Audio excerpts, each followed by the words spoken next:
So we have a very slow draining drain. I'm going to show you how to fix this without using any chemicals.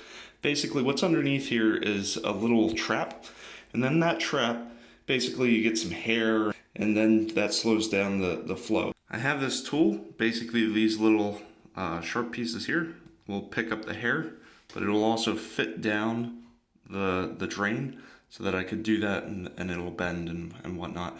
I'll put a link in the description below if you want something similar to this. Let's see how it works.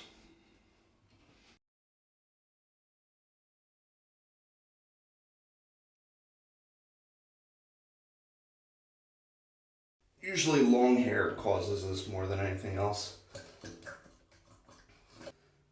Well, you can see that it works pretty well.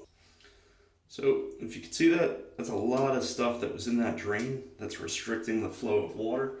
So this is a good way to unclog your drains without using, say, chemicals like Drano or liquid plumber or things like that. So it's a good way to remove hair and other debris that's in your trap that's slowing your drain down. As you can see that the water is just going down, it's not having an issue keeping up anymore. Alright, well thank you for watching, please subscribe and have a great day.